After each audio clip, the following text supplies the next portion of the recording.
September 19, 1998. The barbecue was well underway, the food cooked, and the beer was flowing for those who could drink. Parked up in the dunes were a dozen or more motorbikes. It was the annual event for the bike club to end the season. Though not so much a club, more a group of friends with a love of bikes.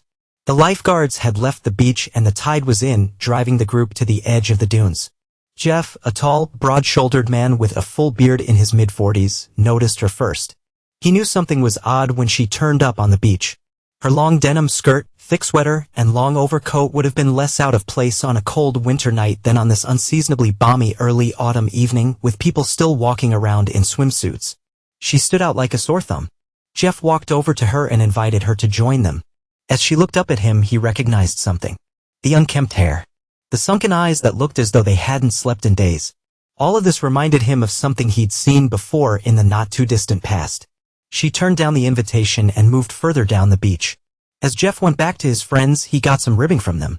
Lenny was especially vocal as he put his arm around his friend's shoulders. "Come on now, Jeff. You're not so desperate you have to try to pick up a bag lady." "She's no bag lady, Lenny. She may look a mess, but those clothes are expensive. I don't know what the problem is, but she looks very troubled." Lenny was 6 feet tall, broad-shouldered, with a shaved head. By day he was known as Leonard Wilshire. He wore a pinstriped suit, not that he liked it, but a stockbroker's clients expected a sober dress code. Evenings and weekends he was out on the bike, dressed in leathers and a bandana covering his shaved head when it wasn't covered by a helmet. He was a smooth operator and looked after Jeff's investments. Jeff was more than just a client, though. He was a friend and a fellow biker.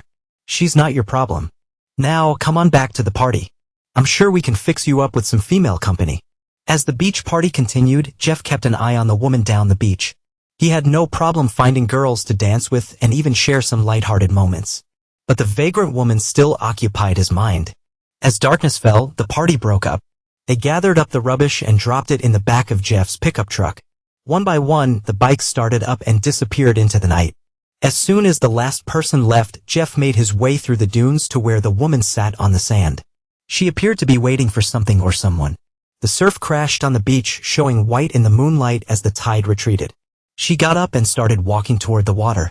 She reached the water's edge and continued to walk straight ahead. This is what Jeff had been afraid of. When he first saw her face, he knew where he'd seen the look before. 2 years ago, he'd caught sight of himself in a mirror and seen that very same look. As she walked into the water, he knew what he had to do. Running down the beach toward her, Jeff realized her intention and knew he couldn't let it happen. He hurried toward the water, the cool ocean lapping at her knees, soaking her heavy denim skirt. Jeff reached the water's edge, calling out to her, but if she heard him, she gave no sign. The waves crashed at her thighs as Jeff swam toward her, the coat and skirt weighing heavily on her. Just as she was about to throw herself forward into the retreating tide, Jeff stood up behind her and grabbed her around the waist. Startled by his sudden presence, the woman screamed, struggling to break free. "I'm sorry. I can't let you do this," Jeff shouted to make himself heard over the sound of the waves crashing onto the shore. "Leave me alone. I want to die," the woman screamed back. "If we go out any further, the tide will catch us and we'll both drown. Is that what you want?" He turned her around to face him. "Let me go. I don't want to live anymore. If you go out there, I'll have to try and rescue you. I'm not a good swimmer, and with this tide running, we'll probably both die. Please save my life and come out of the water." Her hands came up to her mouth and she looked straight into his eyes as tears rolled down her cheeks. Deep sobs forced their way from her chest. Jeff wrapped his arms around her and held her against him as they stood in the surf for several minutes, battling against the waves to stay upright. Then Jeff led her back to the dry sand. As they made their way up toward the dunes, he picked up the clothes he'd scattered across the beach. He knew he couldn't leave her. He had to get her away from the beach. He lifted the soaked coat from her shoulders. "I think this coat is ruined. The skirt may be salvageable, but the sweater has probably had it. Either way, you'd better get out of them. If the wind picks up, you'll freeze. Here, put on my jeans and sweatshirt. I've got a jacket in the pickup.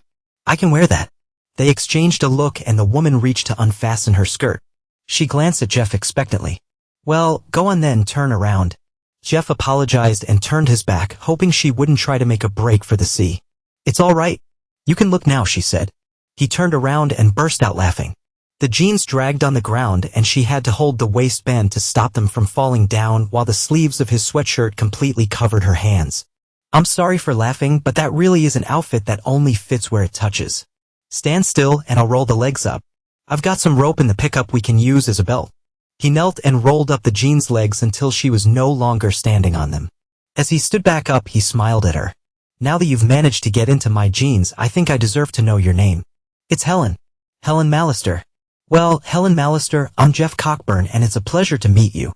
Now let's find you a belt and get off this beach before it gets cold. They walked to the pickup. Jeff found the rope, threaded it through the jeans, and pulled it tight around her waist. Once inside the truck, Jeff turned the vehicle around. Jeff, why are you doing this? Because I want to and because I owe someone. He would have said more, but suddenly, in the moonlight, he saw something. A woman, tall and athletic, wearing a white swimsuit, pushed her long, dark hair back from her face as she emerged from the surf. Jeff reached out and shook Helen's leg. Do you see that? He asked, pointing toward the water. See what? I can only see the waves and sand. Jeff looked again, but there was no one. He shook his head, feeling uneasy. Jeff, are you all right? I'm fine, he replied, snapping back to reality. Now, I bet you haven't eaten in a while. Since you didn't want any of our burgers or sausages, I'm going to treat you to the best fish and chips in all of Cornwall. Jeff set off toward Padstow, glancing at Helen from time to time, trying to gauge her state of mind. He hoped showing her kindness would help somehow. She hadn't resisted or shown much interest in anything, almost as if nothing could make things any worse. What do you mean by owing someone? Helen asked. Someone did something for me a while ago. I can't pay them back, so I'm paying it forward. I'll tell you about it later. Where are we going? To Padstow for fish and chips. They drove in silence until Jeff pulled into a parking space. He jumped from the cab, walked around to open the passenger door, and said, Out you get. We've arrived. Helen looked at the shop front. I thought you said fish and chips. I've heard of this place. It's a restaurant run by that TV chef. It's very grand and probably expensive. I can't go in like this. I don't even have shoes on. They came off at the beach. Relax, it's just a chip shop. His fancy restaurant is across town. They know me here. Come on. He took her arm and guided her inside. The man behind the counter greeted him warmly. Hi, Jeff. Expecting the rest of the crowd tonight? Not tonight, Brian. Just looking for a table for two. Sorry, Jeff. We closed half an hour ago. Jeff glanced at the empty restaurant. Yeah, I can see you've been run off your feet. Could you maybe put some cod and chips on a plate for the lady? And a chip butter for me? I'll even do the washing up. Brian laughed. You? Washing up? That'll be the day. Do you want drinks? I'll have coffee, and I think the lady might like hot chocolate. Brian nodded. Right you are, Jeff. Go sit and I'll bring them over. They found a table and Jeff excused himself to use the restroom. When he returned, the food was waiting. Helen's eyes no longer seemed as empty as before. She still wasn't all right, but something had shifted. They seem to think highly of you here, she commented. Brian's a mate, a frustrated biker. Well, the waitress spoke very highly of you. What waitress? The restaurant's closed. The girl who wiped down the tables. Tall. Mid-30s. Dark hair. Nice figure. Pretty face. Jeff looked around the empty room. Point her out. I can't. She's gone. But she had good things to say about you. Jeff paled. The restaurant closed half an hour ago, Helen. All the staff have gone home. Brian is alone here. I can't help that. I know what happened. She was here and she was dressed as a waitress. I have to say, with her looks, she could do a lot better than waiting tables in a chip shop. We spoke, and when I told her I was here with you, she smiled and said you were the nicest man she knew. It really happened. I know I'm not imagining it. No, I'm sure you're not, Jeff replied. It's just that your description sounded like someone I used to know, but it couldn't possibly be her. Jeff shook his head to clear it and nodded toward her plate. Get stuck in and tell me what you think. Home again, Jeff looked across at Helen. She was fast asleep in the seat beside him. She had said she enjoyed her meal but hadn't been able to finish it. Now he was driving her back to his place for some much-needed rest. Helen obviously couldn't wait. He expected her to wake when he stopped in his driveway and switched off the engine, but she just shifted in the seat and continued to sleep. Gently closing the door of his truck, Jeff walked up to open his front door before returning for Helen. He lifted her from the seat and carried her upstairs to the guest bedroom, laying her on the bed. He untied the rope around her waist and removed his jeans from her legs, easing the sweatshirt off. His gaze fell upon her resting form. She was quite something, around 5 feet 4 inches, with a slim and shapely figure. Her skin was pale, with freckles on her shoulders. If you had asked him to describe his ideal woman, it wouldn't have been the one on the bed, someone more like his ex-wife, Jackie. So why did he feel this warmth in his chest as he looked at this girl who must be 10 years younger than him? As she lay there, her face looked angelic even with her uncombed red hair. God, you're beautiful. What fool hurt you so badly? He thought, covering her with the duvet. He retrieved a toweling bathrobe from the wardrobe and hung it on the door. Sweet dreams, fair princess, he whispered as he left the room. Jeff left Helen sleeping and went back out to lock up his truck, then settled down with a glass of wine. He wondered what could have happened to put her in such a state. One thing he was certain of, it wasn't money. Even the brief glance at her clothes had told him they were not cheap. He recognized a style reminiscent of what Jackie used to wear. For a moment he was back in Richmond, sitting on his bed, watching Jackie dress to go out. Jeff shook the thoughts from his head. He hadn't thought about Jackie in months, and now a new woman was in his house, stirring memories. But that's all they were, memories. There was no longing, no regret. She had hurt him in the worst way, but that was history. The cheating no longer consumed his thoughts, and he was glad to be able to recall the more pleasant times. Helen's image came back to him, and again he felt that warmth in his chest. Whatever her troubles, they could wait until morning. He put his jeans, sweatshirt, and her skirt in the washing machine, set it to wash and dry, and switched it on. By morning, they would be clean and dry.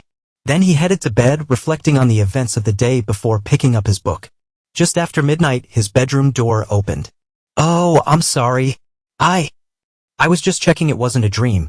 Helen had put on the robe he'd left in her room. "Couldn't you sleep?" Jeff asked. "I just woke up somewhere unfamiliar and panicked," she replied. "Did you undress me?" "Yes, but I didn't touch your undergarments. Your skirt is in the wash." "Oh, I see. Thank you," Helen said, blushing slightly. "I don't suppose you have something I could sleep in?" "I don't have anything clean.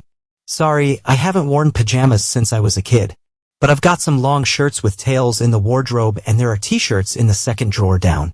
Helen grabbed a shirt from the wardrobe and went to the bathroom. Jeff heard the shower running as he settled down to sleep. Sometime later, he felt the bed move as she climbed in beside him.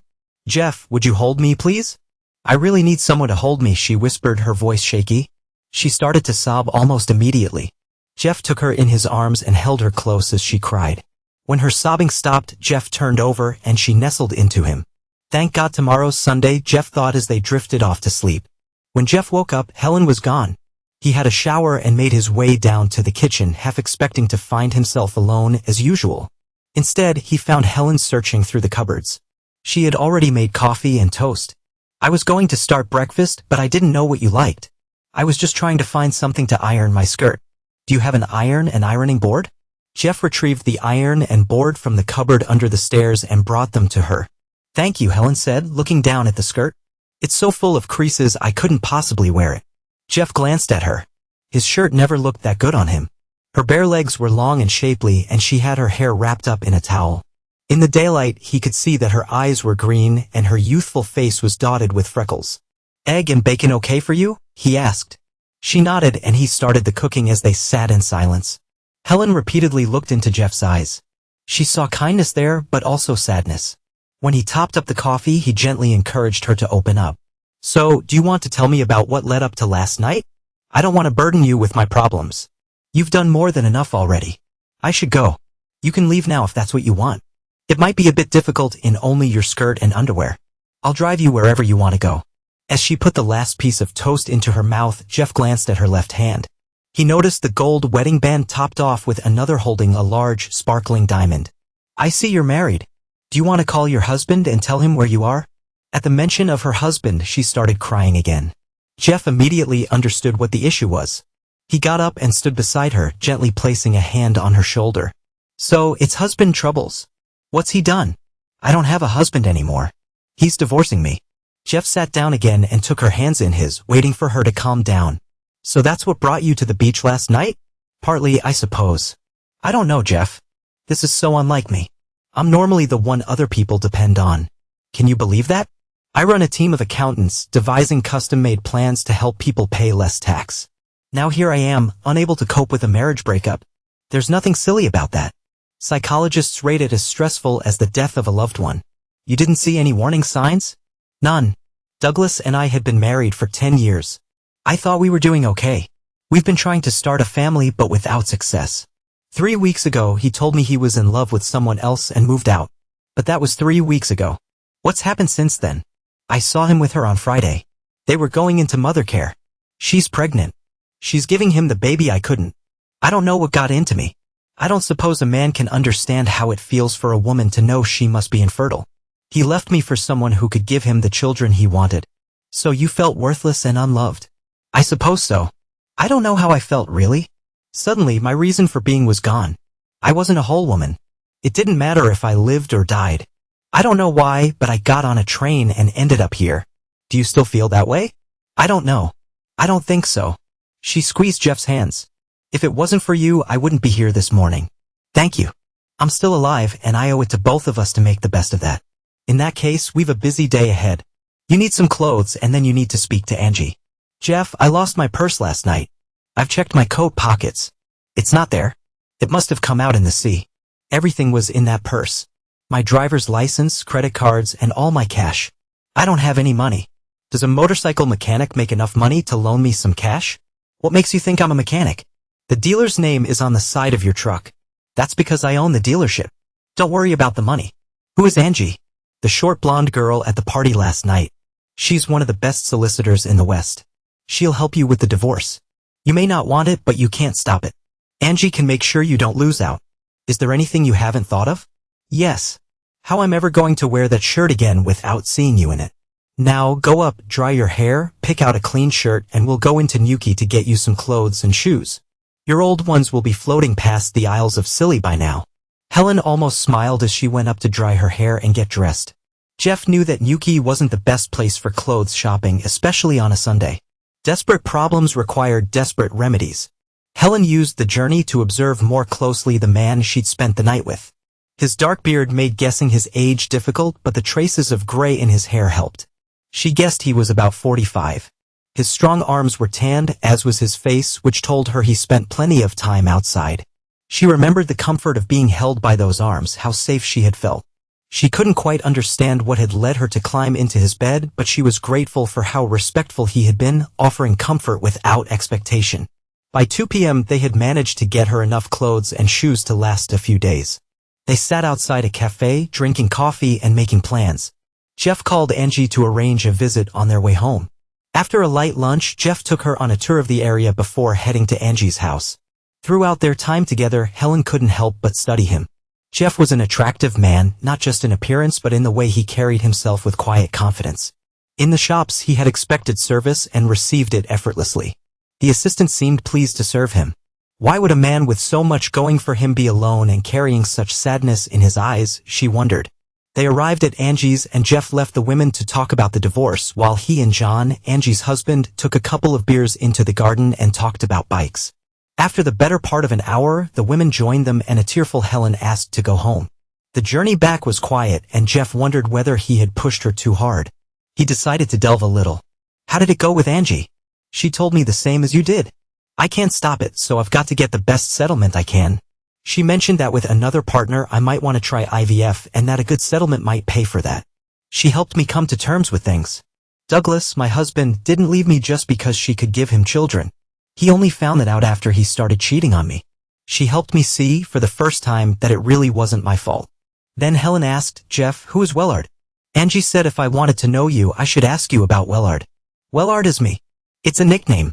So how did you get such a strange nickname? It was at the St. Paul's Carnival in Bristol. It's quite a spectacle and a magnet for the Rasta community.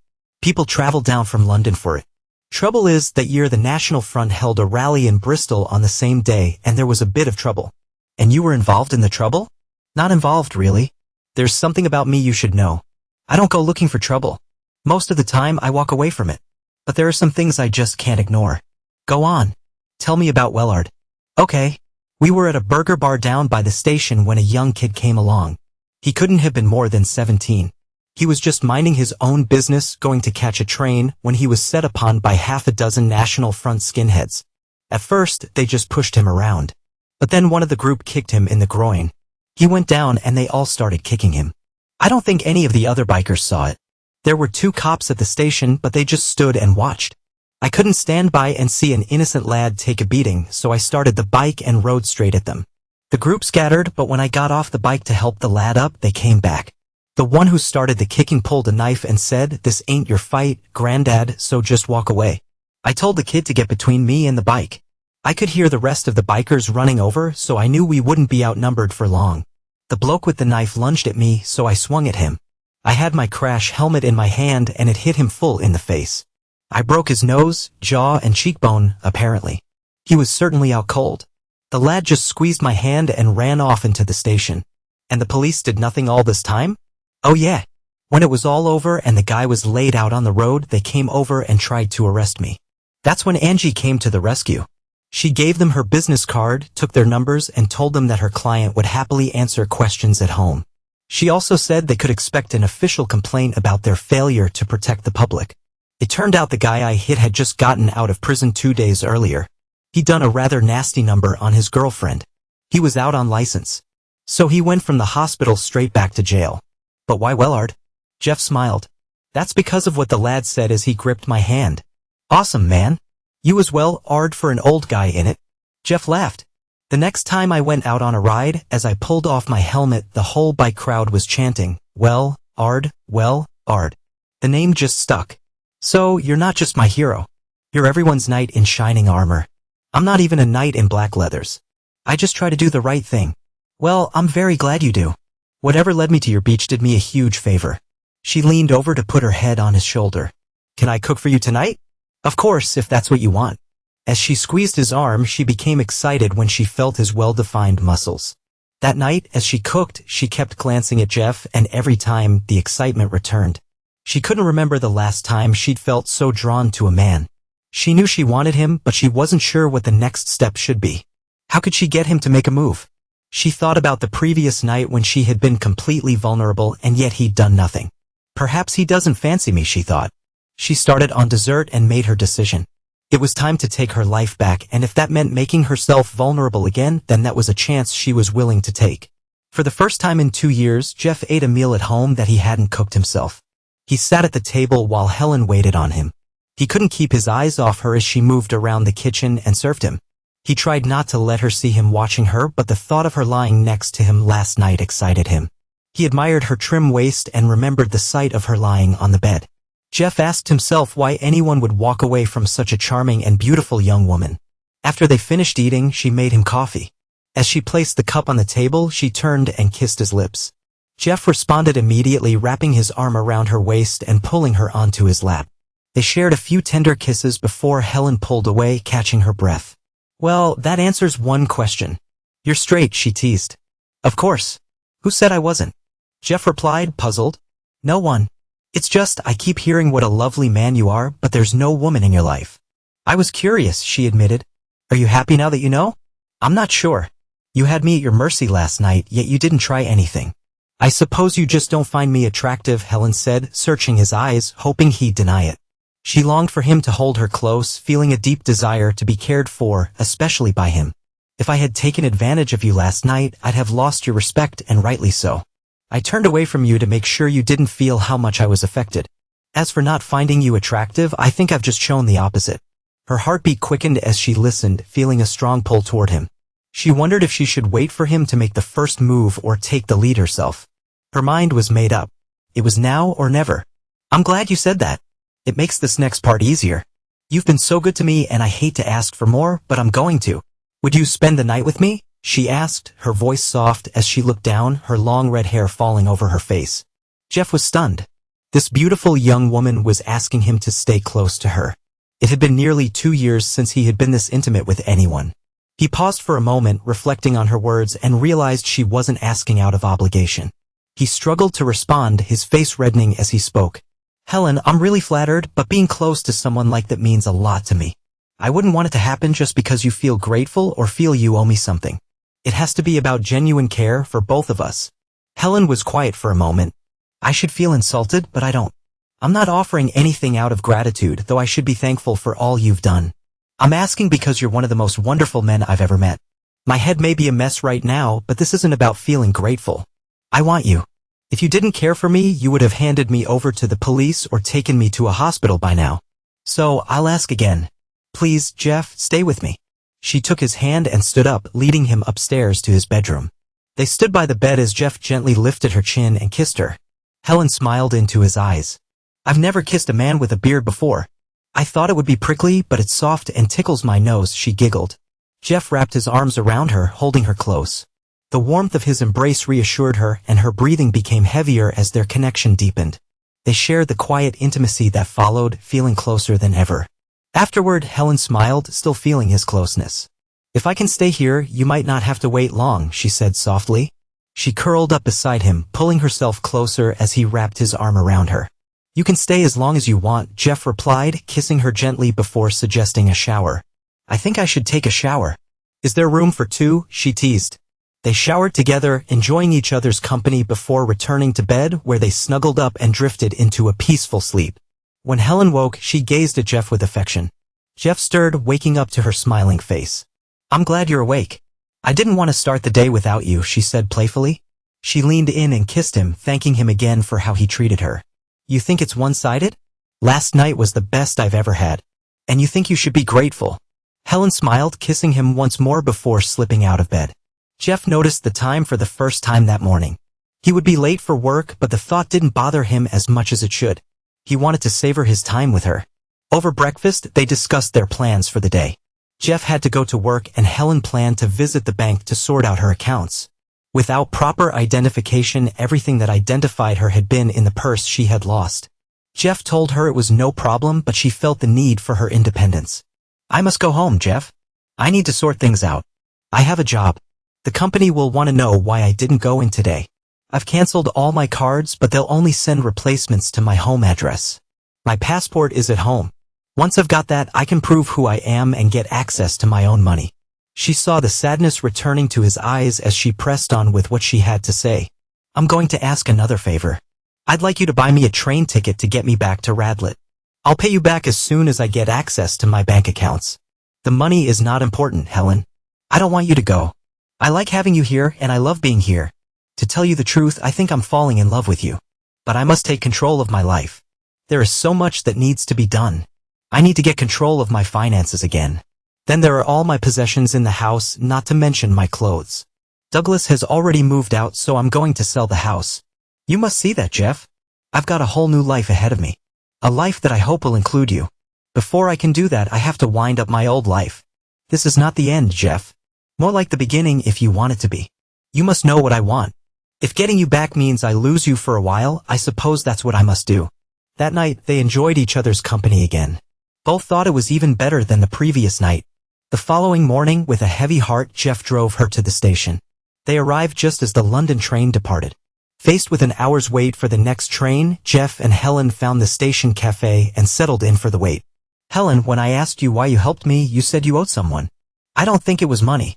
So do you think you could tell me what you owe and to whom?" The short answer is that her name is Vanessa Richardson and I owe her my life. Nothing special, just something I can't pay back. You can't expect me to leave it at that. We've got plenty of time.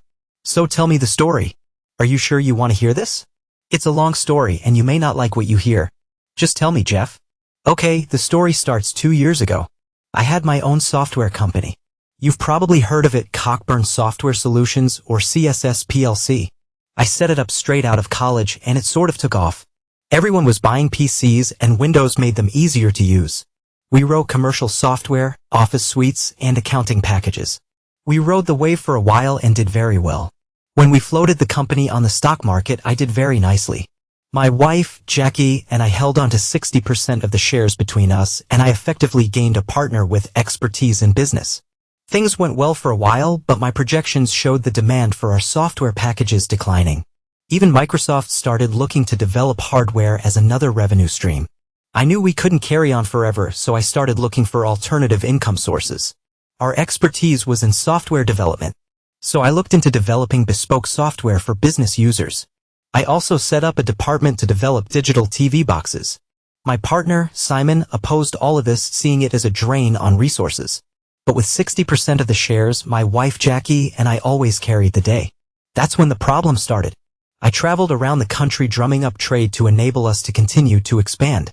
I was away from home for about 2 days a week, but I brought in several contracts for bespoke software. I should have seen what was happening, but I didn't. I was completely focused on keeping the company moving forward. I could have sold up then and there. I'd have come out a very wealthy man. But people depended on me and I wanted something to pass on to my son. The upshot was that I didn't realize I wasn't giving my family the attention they deserved. Then my most successful deal happened. I landed a contract to develop the firmware for digital TV set-top boxes. It was the start of our future. I was high as a kite as I drove home. I couldn't wait to tell everyone about the deal. All the way home I was making plans. I saw that I had neglected Jackie and I was going to start making up for that. I thought we'd start with a holiday, just the three of us, anywhere in the world. I'd let them choose. I knew whatever they wanted I could afford it. When I got home I was a little surprised to find Simon's car in the drive. What the heck? I thought. I can share the good news with him as well. There was something odd about the way they all sat there on the sofa. Simon, Jackie, and my 17-year-old son, Ian, all sitting side by side waiting for me. I expected Jackie to get up and welcome me home, but she just sat there. I dropped my bag, clapped my hands, and with a big grin, told them the news. I've done it. I've pulled it off. We're going to be part of the biggest revolution since the invention of TV. Probably 20 million set-top boxes for digital TV. And guess who has got the contract to develop the firmware? No one moved. No one spoke. Don't you understand? This is worth millions. And that's without the upgrades that are bound to be required at a later date. Sit down, Jeff, Simon said. It was the first thing anyone had said. I sat down in the chair and looked at them. What's going on? You should be overjoyed. This deal secures the company's future. It's not going to happen, Jeff. We've shut down the development section and laid off the staff. The company can't afford it. So we're going to stick to what we know. What do you mean you've shut it down? On whose authority? It may have escaped your notice, but I'm the majority shareholder. Jackie and I have a controlling interest. I'm the CEO, damn it. I noticed a small movement as Jackie's hands slipped from under her legs and rested on top of Simon's. There was that little squeeze. The kind of thing couples do when they support each other. That's what I'm here to talk to you about. We had an emergency shareholders meeting yesterday and voted you off the board. The company can't afford all your flights of fancy. We are a good, profitable company and we'd be a darn sight more profitable if we didn't have to finance all your pet projects. And this has nothing to do with you being involved with my wife? It was just a guess. But that hand movement told me there was more than business going on. No, it doesn't.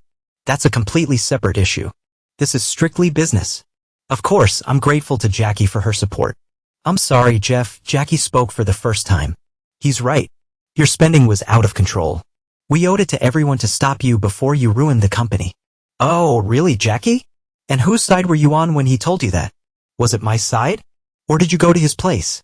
She looked at the floor and passed across an envelope. I opened it to find a solicitor's letter telling me that my dear wife had filed a petition for divorce citing irreconcilable differences. I won't take you to the cleaners, Jeff. You've been a good husband, but it isn't working anymore. I hope we can still be friends. Friends?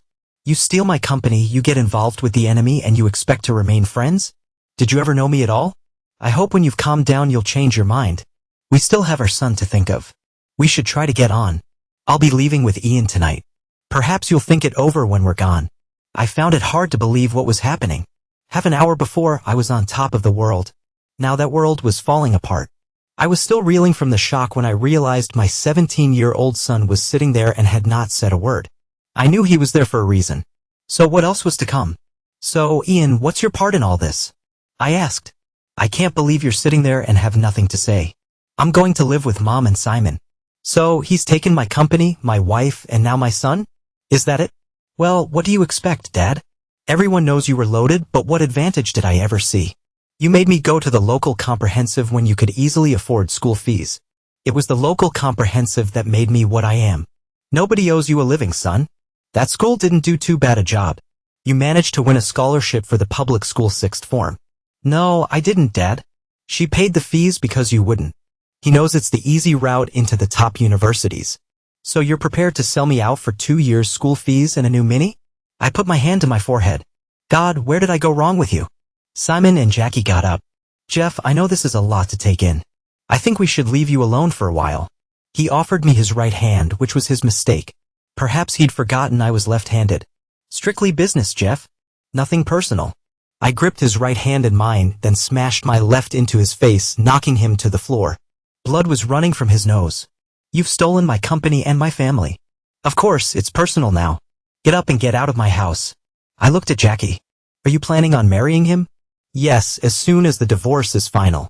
Well, just remember, Jackie, when a man marries his mistress, it creates a vacancy. What is that supposed to mean? I'm sure you'll figure it out. Maybe Ian here will help you. Jackie helped Simon to his feet and held onto him as they walked out the door. Ian followed without a word. As I closed the door behind them, the only thing I could feel was emptiness. Since leaving university, there were only two things in my life, my wife and my company. Later, of course, came my son, and he also formed a prominent part of my life. In less than an hour, it had all been taken away. On TV, people in my position reach for a bottle. I've never understood that. I drink when I'm having a good time. I certainly wasn't doing that. I sat in the chair, trying to decide what to do, but no answers came. I got up and walked around the house. I used to love that house. What's not to love about it?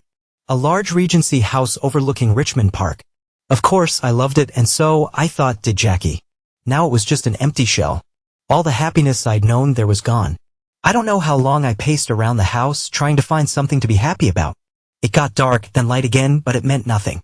I could hear the telephone ringing somewhere in the distance. I tried to think of the last time I was happy without Jackie. I remembered the holidays with Mom and Dad in the caravan down in Cornwall. Both Mom and Dad were gone, but the feeling of happiness I associated with that caravan kept pulling at me. I knew I had to go there. I just walked out of the house and there I was on the beach. The same beach I'd played on so joyfully as a child. I didn't know why I was there. Of course, it didn't make me happy. Instead, it made me miss Mom and Dad all over again, reminding me of how alone I was. The tide was going out and I walked toward the ocean. The waves crashed against me as I strode into the surf. It seemed right to end my empty life in a place filled with happy memories. I walked out further, and suddenly she was there, standing in the sea in front of me. She stood about 5 feet 10 inches, her long dark hair cascading down her back, wearing a white one-piece swimsuit. She looked at me and spoke. "This is not the way, Jeff. Turn around and let's go back." "Why? What's the point?" "There's no reason to go back. There is always a reason to live. There are things you have to do, people you have to meet." "What are you talking about, and how do you know my name?" "I'm talking about you. It's not your time. If you go further, I will have to save you. Turn around and come with me." She offered me her hand. "Come with me, Jeff." "Who are you? Do I know you?" "My name is Vanessa, and no, you don't know me, but I know all about you. Please come with me." I took her hand and turned around to follow her. She walked elegantly out of the waves. I tried to guess her age and put her at about 35. She led me up the beach and into the dunes beyond, where we came across a house nestled in the dunes. It was of unusual construction, completely made of wood, with a veranda that looked out to sea, almost like an old colonial bungalow in sunny Cornwall. She led me up to the door and took me inside. She let go of my hand and left me in the hallway. A few minutes later, she appeared with a towel drying her hair. "The bathroom is through there. Why don't you go and have a shower?" I moved off in the direction she indicated and found the bathroom. I was still in a daze, moving very slowly. In what seemed no time at all, she was there beside me, helping me out of my clothes. She turned on the shower and waited for me. I stood under the spraying water, not moving at all. When she stepped into the shower with me, I should have been surprised. Looking back, I should also have been excited. She was incredibly beautiful, but I felt nothing. I was numb. She pulled my head down to her shoulder as she washed my hair and hugged me while she washed my back. "You're in shock, but don't worry. I can help you. You look like you haven't slept in days," she said. She led me to the bedroom. "We'll deal with that first." Still naked, she took me to a bedroom and put me to bed. I woke gently. It was dark outside, and Vanessa's arm was wrapped around me. That's when I realized it had all been a terrible dream. I moved away and started to turn over. "Oh, Jackie, I just had the most awful dream. I dreamed you'd left me and you and Ian had gone to live with Simon." I turned toward her and ran my hand up her body, her neck, and then her face. Something was wrong. I reached for the bedside lamp, but it wasn't there. I started to panic. "What's going on, Jackie? Where are we?" The light came on. I looked into her eyes and everything came flooding back. "Oh God, it wasn't a dream, was it?" Vanessa took my chin in her hand and kissed me. "No, Jeff, it wasn't a dream. It all happened. But it doesn't have to be as bad as you think. Look at me, Jeff. Don't you like what you see? Yes, you're very beautiful and any man would feel privileged to wake up with you. But you are not the woman I'm in love with, are you? Are you still in love with her? I don't know anymore. She obviously doesn't love me. Don't be too hard on her or yourself, Jeff. You must know why he attracted her. The question is, do you want her back? I don't think I do.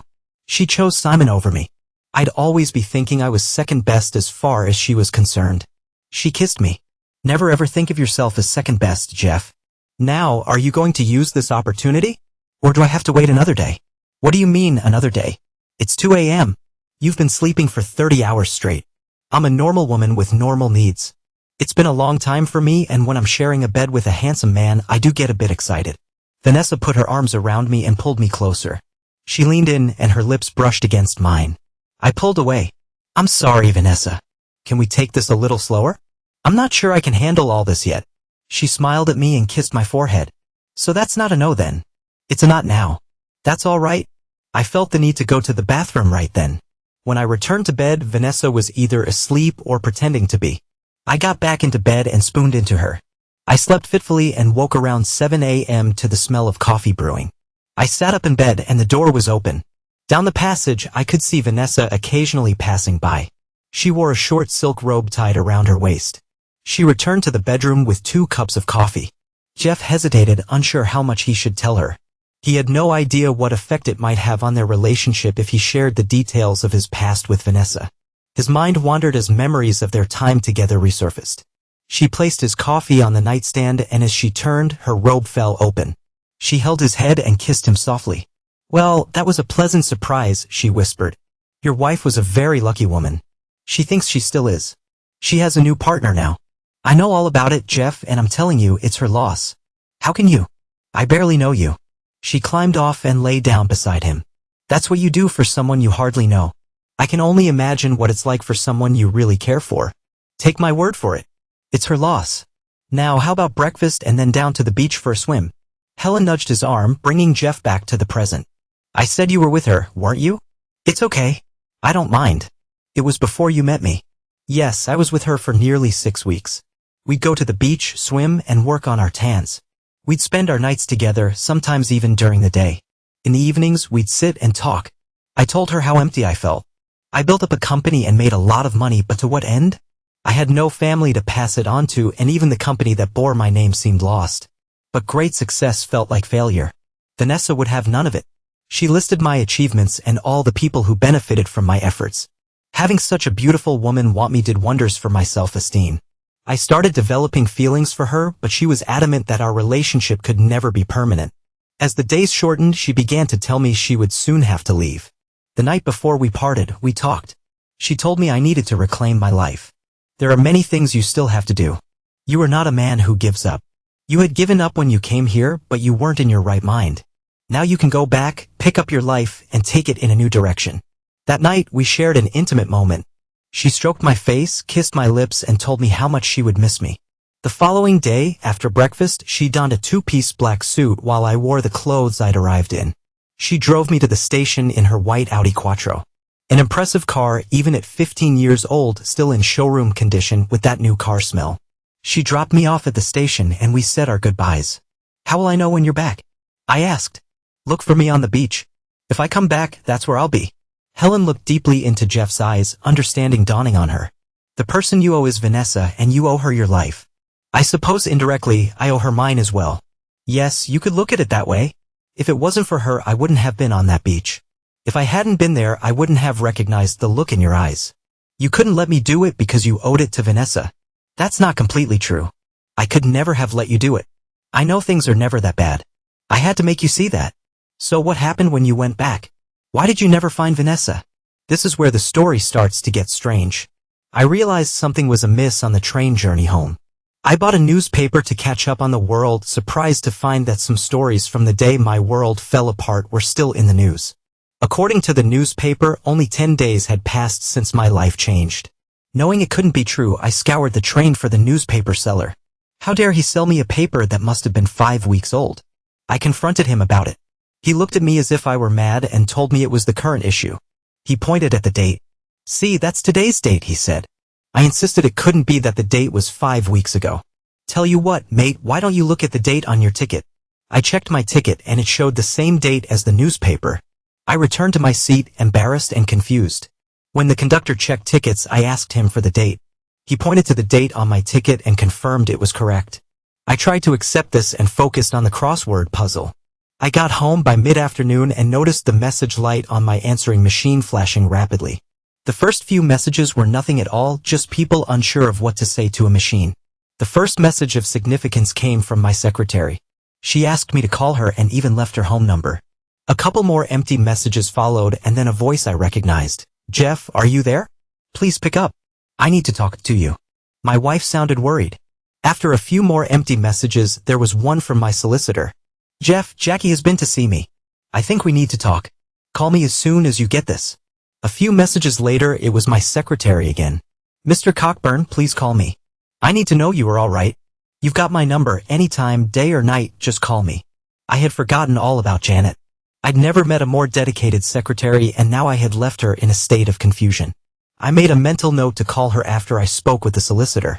A few more empty messages and then she was back again. Jeff, just pick up this phone and talk to me. I didn't mean it to be like this. Please talk to me. Then there was the bank desperately needing to talk to me. A few more blank messages and there she was again. Jeff, where are you? I still love you. I need to know you're safe. I dropped by the house today. You weren't there and the bed hasn't been slept in. Please, when you get this, call me. She still loved me, she said, just not enough to stay committed to our marriage. That was one call I wouldn't be answering. I called my solicitor, Stuart Mackenzie, who had represented my company from the beginning. He was a man I trusted both in business and as a friend. I wasn't surprised that Jackie would have gone to him for advice, but my guess was that Stuart sent her away. He sounded relieved when I got through to him. Jeff, it's good to hear your voice. How are you? I'm fine, Stuart. I've been away for a few days to get my head straight, but I'm fine. What's the problem? Jackie came in a few days ago with a chap called Hamilton. They said that you were no longer CEO and wanted access to all company files. I told them that until I had something from you to that effect or a set of approved minutes from the shareholders meeting, I needed your approval to show them anything. Is all this true, Jeff? Have you really been voted off? And are you and Jackie really getting a divorce? I'm sorry to say it's all true. Well, I've been a naughty boy. When I couldn't get hold of you after what they told me, I processed an order freezing all your bank accounts. I need you to drop by my office and sign the paperwork. That Hamilton bloke claims you gave him a first refusal on your company shares at the same price he bought in at. I told him that didn't sound like you and that he would need it in writing. Are you intending to sell? Do you know, Stuart? I rather think I am. But if he wants them, he'll have to pay top dollar for them. I'll drop by tomorrow and we'll talk then. I said my goodbyes and hung up. Next, I called Janet. The switchboard operator put me straight through and relief was evident in her voice. Oh, Mr. Cockburn, thank God you were all right. I've been so worried about you. I'm fine, Janet, really, I am. I didn't know what to do, sir. I found out what they had done to you and I wanted to leave straight away, but I have a family and we need my salary. Don't worry, Janet. You did the right thing. If I needed a secretary, you'd be the first person I'd call. Mr. Hamilton has taken over your office now, sir. I'm supposed to work for him. They made me box up all your personal items and I didn't know what to do with them. Just put them in the rubbish, Janet. There's nothing that I want from that office. Are you sure, sir? What about the family photos? Don't you want them? Put it all in the rubbish, Janet. That's where it belongs. The rumors were true then, sir? If they concern Mr. Hamilton and my wife, then yes, they were true. I'm so sorry, sir. I don't know how they could do that to you. I don't think I can stay here. I'll have to find another job. Don't do anything hasty, Janet. If you need a reference, I'll tell them you were the best secretary I ever had. Oh, sir, I'm going to miss you so much. I could hear her crying at the other end of the phone. Janet, would you like to have lunch with me tomorrow? I can pick you up. We'll have lunch and then I can hand over my car to you. I'd love to have lunch with you, sir, but you don't have to worry about the car. They told me you were keeping that. I don't want it, Janet, but I really want to say a proper goodbye to you. So I'll meet you tomorrow at 1 p.m. Right you are, sir? I'll look forward to it. Janet had been a good secretary for me and her loyalty was always total. No matter how many times I told her to, she never used my first name. I was always Mr. Cockburn or sir. I rang around a few of my contacts and got 3 possible openings for her. Then I rang the bank and said I would be in the following afternoon to sort out any problems. For the first night since everything blew up, I slept in my own bed. To my surprise, I slept well. The following morning, I went to see Stuart Mackenzie. I signed the papers for the freezing order so that he was in the clear and got him to lift it. He recommended a divorce lawyer who would protect my assets. He was under no illusions that he would keep the business with Simon in charge, so he was working completely for me. We came up with a plan and he agreed to handle everything for me. Lunch with Janet was a bit of an emotional affair. I gave her details of the jobs I'd found and told her to call to arrange interviews. When we got back to the office, I presented her with a huge bouquet and tears started again. I locked the car and gave her the keys, then set off to the bank. Jackie and I had separate accounts along with a joint account for household and general expenses. I transferred half of the money in the joint account to my personal account and surrendered my card for the joint account. I walked into the charity furniture shop and arranged for them to come to the house to pick up the furniture. From there, I went to the estate agent to list the house, then I got a taxi home. The light was flashing on the answering machine when I got home. I guessed who it would be and pressed play. Jeff, are you there? Speak to me. Damn it. I know you're back, even if I had to find out from your secretary. Can you guess how it feels having her look down her nose at me while she tells me that my husband is all right? I swear she's got a thing for you. Please, Jeff, just talk to me. Over the next couple of days, I started moving out. There was very little I wanted from the house, just my desk chair and my mom's old dresser. Everything else was stuff that Jackie had bought. I put my things into storage, packed my clothes into suitcases, and waited for the locksmith and the guys from the charity shop. When they came to pick up the furniture, they couldn't believe the quality of what I was giving them. A lot of the stuff we pick up is really only fit for the tip, but this will fetch a good price, the driver told me. Thank you, sir. You should be thanking my wife. She's the reason it's all got to go. Oh, I see. I'm sorry to hear that, sir. Still, it's an ill wind that blows no one any good, eh? I shook his hand and watched him drive off with all the trappings of my old life. I called a taxi to take me to a hotel and stopped off at the estate agents to drop off the new keys to the house. I bought myself a mobile phone and the following day boarded a train to my new life. I had no idea what that life would be, but I knew I would live it in Cornwall, somewhere near a certain beach. Yes, I intended to search for Vanessa. In case my old colleagues tried to get in touch, I paid for a short period of call diversion from the landline in the house. I didn't expect to get many calls. Shortly after boarding the train, the ringing phone took me by surprise. I answered the call and heard a familiar voice. Jeff. Jeff, are you there? Jackie sounded almost frantic. Jeff, if you're there, please talk to me. I called at our house today to see you, but my keys don't fit and the house looks empty. I'm hoping you transferred the number to wherever you're living now. Where are you? Jeff, I need to talk to you. I think I've made the biggest mistake of my life. There, I've said it now. Please talk to me. I thought about it for a moment. Would talking to her bring any benefit? She decided our marriage was over and she had betrayed me in the boardroom. Now it seemed she had a change of heart. Could she possibly undo the damage she had done? No, of course she couldn't. Without saying a word, I disconnected the call and switched off the phone. Within a few days, I found a furnished flat in Newquay. Stuart Mackenzie called me to say that he'd found a broker for me in line with my instructions. A small amount of my shares in the company would be sold on the open market. If Hamilton wanted them, he'd have to pay the market price. The trick to selling a large number of shares is to do it a little bit at a time. Put too many on the market and the price drops. Sell too slowly and the news of an event like the departure of the CEO leaks out and the price drops anyway. I instructed the broker to offload all of my shares at the best price possible. Stuart did tell me that Simon had been in touch with him again to make an offer for the shares. He told him that he would pass the message on. Within a week of arriving in Newquay, I found the beach where I'd met Vanessa. I spent some time on the beach but met no one I recognized. I went up into the dunes to find the house but had no success. I returned every day until the day I came upon a concrete base. I was working out what it was when an old man walking his dog came up to me. You lost or something, mate? Not really, just looking for something. I was sure it was right here. What is it you're looking for, then? A large single-story wooden house. You mean the old Richardson house? Well, it looks like you found it. It used to stand right here. What do you mean, used to? What happened to it? The council cleared the site about a year ago. The kids used to play in it. One day it caught fire. The fire brigade put it out, but the council decided the ruin was a danger to the public and tore it down. No, it can't be. I'm talking about a house where a young woman lived. She was about 35, about the same height as you, with long dark hair, strikingly beautiful. Oh, that's her all right. She and her husband lived here. They used to spend most of their days out there on the beach. They did. It did my heart good just to look at her. She used to make my heart race, if you know what I mean. It was a sad day when he went into the water. That would be about 12 years ago now. He was one of those guys who set up a dot-com company. He got out at the right time, sold the business to someone else, and made $1 million in the process.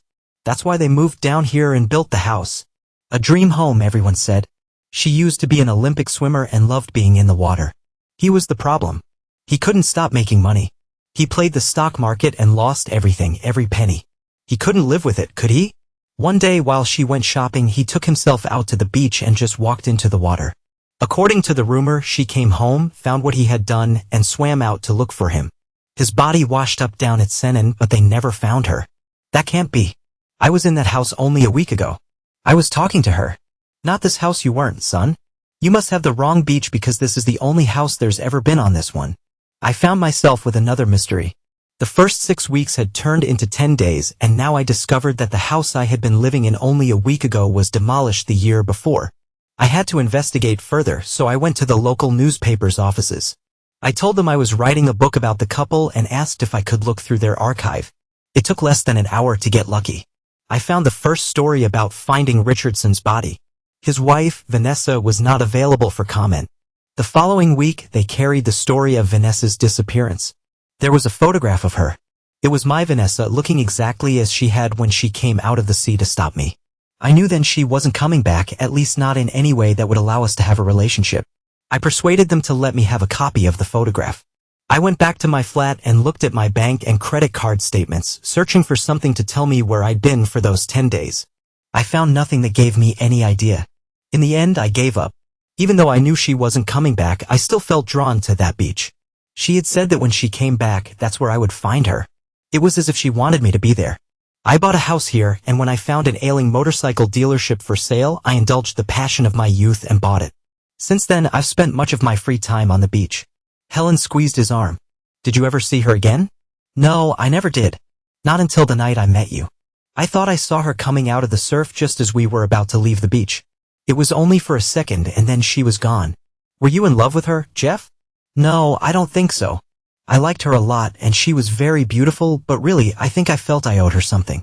She had given me so much in that 6 weeks or 10 days, whichever it was. In reality, I would have done anything to give something back to her.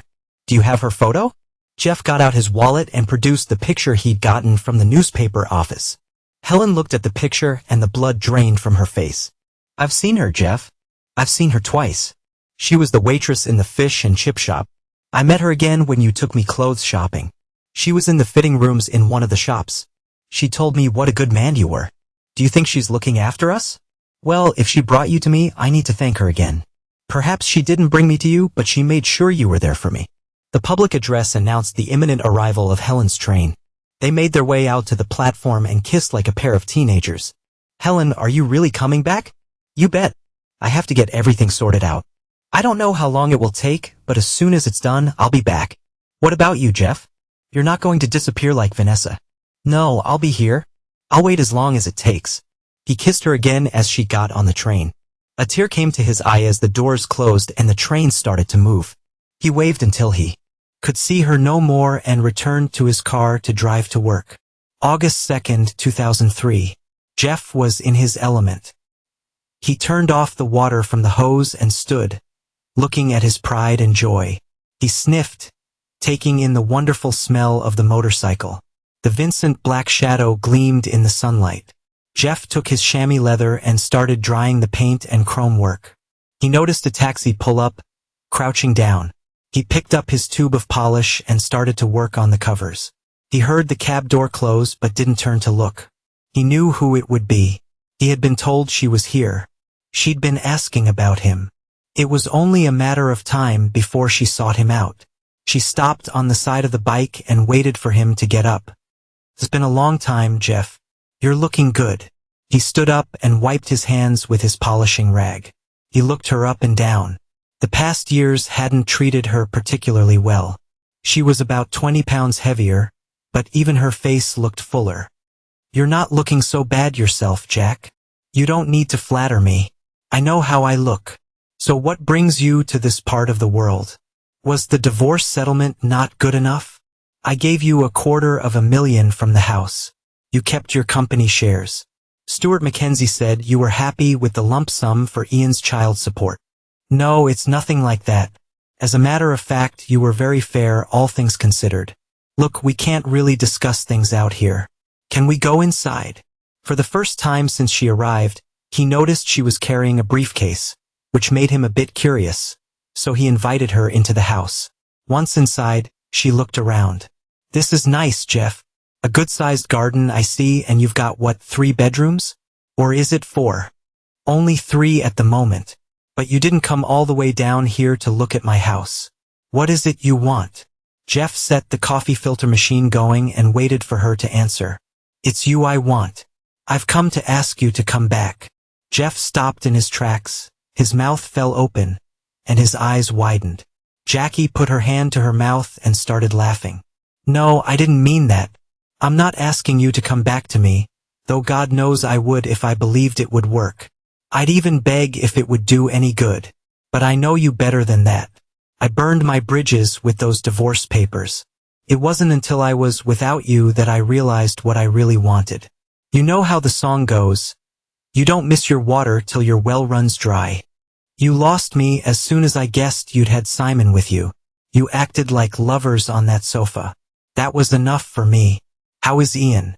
I gather he's firmly hitched his team to Simon's wagon. I tried to stop him, Jeff. Really, I did. But he's an adult now. If he wants to change his name, I can't stop him. He still looks up to Simon. Give him time. He's still young. He's had 7 years. I think that's long enough. What about you? I gather it didn't work out with Simon. Do you remember what you said to me as we went out the door? I do, and it came back to haunt me. When a man marries his mistress, it creates a vacancy. It only took him a year to fill that vacancy. It didn't help that I was still in love with you. You never asked me why I did it. I've asked myself several times, and I still don't know. He was just so persuasive. The silver tongue doesn't cut it once you're spending all your time together. Once I caught him in a compromising situation, there was only one ending. So what's happening now? Have you found someone else? There have been a couple over the last 5 years, but they don't go anywhere. You're a hard act to follow, Jeff. You were always a good husband. There was just that 1 year when you were running around all over the place trying to get work for the company to change direction. I was a fool letting that person convince me that you were playing around. I never did. You were always all I wanted in a husband. I had no need for anyone else. I know that now, but it's too late. Isn't it? You got that right. Way too late. So this visit isn't about us. What is it about? We want you to come back. Back to the company. We can offer you your old job back and you'll have a free hand. You can take the company in whatever direction you want. You keep saying we. Jack, who is we? The board and the bank. It won't surprise you, Jeff, because you predicted it. The company is in trouble. The bank won't lend any more money unless we can put together a credible diversification plan. We've tried, but the clients don't believe we have the expertise to deliver. We need someone with credibility. Jeff, we need you. What does Simon have to say about this? He's okay with it, but it wouldn't make much difference if he wasn't. He's still only got 30% thanks to the divorce settlement. I've got 35%. The rest of the board and the bank support me. I've even brought a contract with me. Jeff got up and poured the coffee, then brought 2 cups back to the table. He sat down and took his cup in both hands, took a sip, and addressed Jackie. What makes you think I want to come back? I'm happy here. I have friends here, and I have no need to come back. Oh, come on, Jeff. You can't tell me that you're happy running a motorbike shop. I can see that it allows you to indulge the passion of your youth, but you can't tell me it stimulates your brain. Jackie became aware that Jeff was no longer looking at her, but over her shoulder. She turned to see a Toyota MPV pull up on the drive. A slim redhead got out, opened the back door, and helped 2 copper-haired children get out of the car. They walked toward the front door. Jeff got up and walked toward the door. Are you expecting visitors? Jackie asked. No, I'm not, he said as he opened the door. The 2 children came running in and grabbed hold of his legs. Daddy, why didn't you come swimming with us today? Said the little boy. Jeff squatted down to talk to him.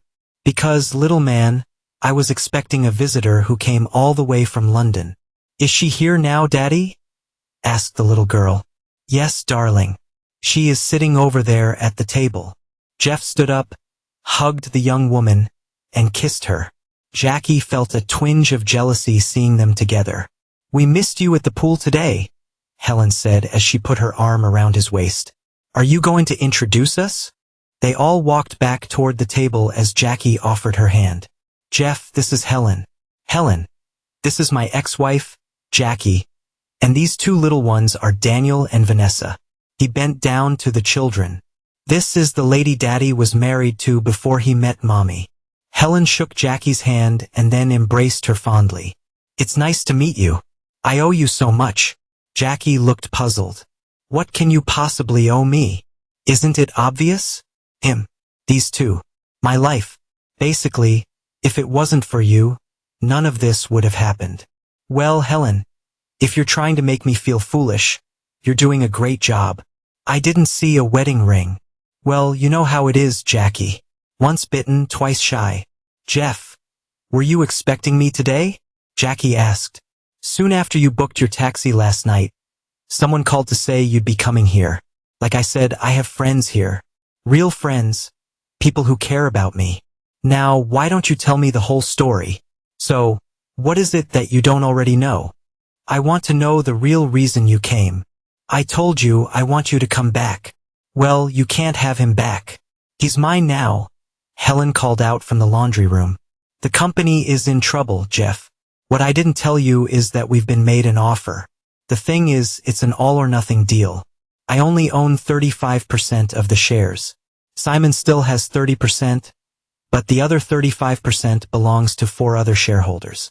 They all want to sell. Even Simon is considering it. The bank wants us to sell so that we can settle our overdraft. I really did come to ask you to come back. If you come back, I can swing the others behind me, and the bank would give us more time. Just let it go. Get the best deal you can. I don't want to.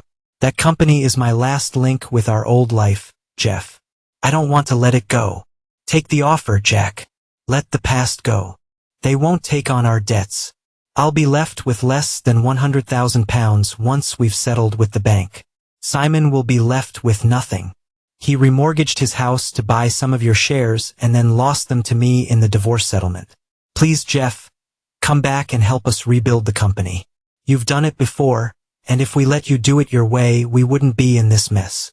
You can't be happy being a motorcycle dealer. You're capable of so much more. Take the offer, Jack. I'm happy here. I like doing what I do. Yes, I am capable of more than selling motorbikes. That's why I have my fingers in so many other pies. Just go home, take the money, and move on. Helen came back into the room. Jackie, I'm about to start lunch. Would you like to join us? I'm sure Jeff would be happy to drive you back to town later. Jackie looked at Jeff and realized she was wasting her time. No, thank you very much. I must be going. Thank you for your time, Jeff. She got out her phone and called for a taxi. No sooner had Jackie left the house than Helen walked up to Jeff, put her arms around his neck, and kissed him. You are a very naughty man, Jeff Cockburn. She doesn't know, does she? And you're not going to tell her, are you? Right on both counts, Jeff said as a broad grin spread across his face. The last time I found something that amusing was when my ex-husband's baby came out brown. Of course, you getting me pregnant made it all the more enjoyable. Like you said, I'm a very naughty man. As they filed into the lunchroom, some of the employees of Cockburn Software Solutions thought there was something familiar about the man with the beard sitting at the back of the room. However, the main focus of their attention was the slim, elegantly dressed redhead standing beside him. Helen waited for everyone to assemble and closed the door before she spoke. Ladies and gentlemen, you will all be aware that CSS has been experiencing some financial difficulties, and the future has been somewhat uncertain. I'm pleased to tell you that, as of 9 a.m. today, that uncertainty has been removed. This company has been taken over by Wellard Data Services. She paused as murmurs spread across the room. Wellard is a company built over the last 6 years to address the need for online data storage foreseen by our founder. We own 2 large server farms, one in Reading and one in Edinburgh. Much of our business comes from companies' desires to disaster-proof their data. We have acquired CSS to add value to our operations by providing online bespoke programs. This is not going to yield profits immediately, so we need to release assets tied up in this company. To this end, we are selling this building and relocating to Truro. No way! Shouted a voice from the crowd in front of her. Excuse me, sir. Helen responded firmly. You are Ian Hamilton, project manager, correct? Let me be clear. We are moving the company to Truro. I'll take it to the board if I have to, Ian retorted. Jeff stood up. What code do you write, Mr. Hamilton? Ian looked stunned. I don't write code. I'm a project manager. Well, Mr. Hamilton, all our project managers also write code. So I'm afraid the invitation to move to Truro will not be extended to you. As for taking it to the board, you just have. I am the board, Mr. Hamilton. I own Wellard, and now I own CSS again. What I say goes, and I say we move to Truro. The room was silent, shocked by the revelation of Jeff's identity. If anyone else feels the same way as my son, Jeff continued, you are welcome to join him. We hope to take most of you with us, but that will be your decision. We will offer a generous relocation package. As Ms. Mallister has already mentioned, this building will be sold, as will the 2 flats owned by the company. These are currently occupied by young Mr. Hamilton and a young lady who assists Mr. Simon Hamilton. We will be bringing in our own management team. You've already met Ms. Mallister, who is the chief accountant. Those of you who've been with the company for 7 years or more may recognize some familiar faces who will be joining us. There are a number of people who served CSS well in the past, and I've managed to persuade many of them to return. Mr. Simon Hamilton and Mrs. Cockburn will no longer have roles in the company. I will be meeting with all department heads this afternoon to outline the way forward. If you have any more questions, Ms. Mallister will be pleased to answer them. Thank you. Jeff left the room and made his way to what had once been his office, where he found Simon Hamilton packing up his personal belongings. Good morning, Simon, Jeff said with a slight smile. Packing up your personal things? Well, I wasn't, Simon replied, looking tense. But I suppose if you want this office, I'll move. I like the beard, Jeff. If you hadn't spoken, I'd never have known it was you. Yes, I would like you to vacate the office, Jeff confirmed. In fact, I'd like you to vacate the premises. There was a knock at the door, and Janet, Jeff's old secretary, entered, holding a cardboard box for Simon's belongings. I really thought you'd want to keep me on with my contract, Simon said bitterly. It'll cost you too much to get rid of me, you know that. I'll enforce it. Oh, you really should have read the sale contract, Jeff replied. The previous owners were responsible for honoring all senior management contracts, which means you'll be suing yourself if you try to enforce it. What's the problem? You must have got £85,000 out of the sale.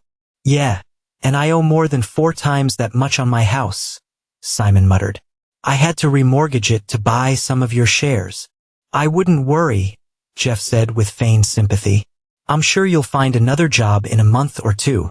Perhaps my son will share his redundancy pay with you. After all, you shared your name with him.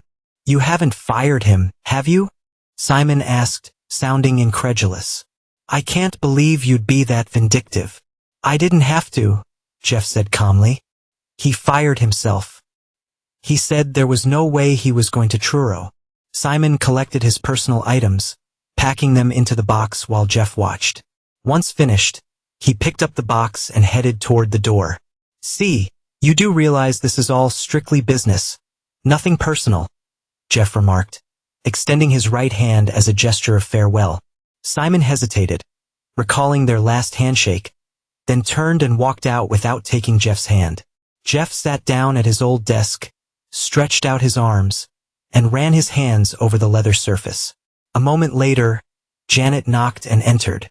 I just wanted to say, sir, it's so good to see you back where you belong, she said warmly. Thank you, Janet, Jeff replied. It's good to have you back too. I bet your last employer was sad to see you go. They did offer a generous increase, sir, Janet admitted. But I knew who I wanted to work for. I'll be very glad to have you with us down in Truro. Are you sure it's okay with your husband? Oh yes, sir. We always planned to retire to Cornwall. Now that we're empty nesters, there's nothing to keep us here, and he's already been offered a job. Janet, don't you think you've known me long enough to call me Jeff? Oh, I couldn't do that, Mr. Cockburn, Janet insisted. It wouldn't be right. Is there anything I can get you, sir? Not right now, Janet. Why don't you take an early lunch, and I'll see you back here at 2 p.m. Yes, sir. Thank you, Janet replied, leaving the office. But before long, she returned. "There is Ms. Mallister to see you, sir. Send her in and then go to lunch." "Yes, sir," Janet said. Helen walked in, smiling. "Jackie was right about one thing. That woman's sweet on you." "She's a hell of a good secretary," Jeff said. "That's what matters to me." "I suppose this makes you my boss now, doesn't it?" Helen teased. "You know, I've got a fantasy about my boss where I make a mistake, and he has to correct me. So how does he handle that?" "Oh, I'd have to leave that to him, ma'am," Jeff said, smiling back. Helen smirked. "I'm sorry, sir. I'll try to do better, but I have to be corrected, don't I?" "Indeed you do," Jeff said, moving closer. "Whatever you say, sir. You're the boss now, Ms. Mallister. I hope you've learned something from your mistake." "Oh, I have, sir," she sighed. "I've learned that I'd better make a lot more of them." "And what do you think your partner would say about that?" Jeff asked playfully. "I don't have a partner, sir. My previous partner was too damaged by his ex-wife to ever try again." "The man's a fool," Jeff told her. "Why don't you marry me?" "But what about my children, sir?" "I'll adopt them," he said, pulling her toward him. "In that case, sir, the answer is yes," Helen whispered with a grin. They both laughed at their playful exchange. Suddenly, they were interrupted by the sound of the door opening. Standing in the doorway was a tall, elegant woman with long hair pulled back in a ponytail. She wore a black two-piece suit and smiled at the couple behind the desk, who both looked back at her. "Vanessa," they said in unison. The woman continued to smile, then blew them a kiss before disappearing. The couple exchanged glances. "That was her, wasn't it, Jeff?" Helen asked, her voice filled with wonder. Jeff nodded. "You saw her too? She was real. I didn't dream her." "If she wasn't real, we both had the same dream," Helen whispered. "I got the impression she was saying goodbye. Perhaps she thinks we don't need her anymore," Jeff said, his voice soft. "Now, I'll have to be your guardian angel. Only if you'll let me be yours for the rest of our lives," Helen said, sealing the promise with a smile.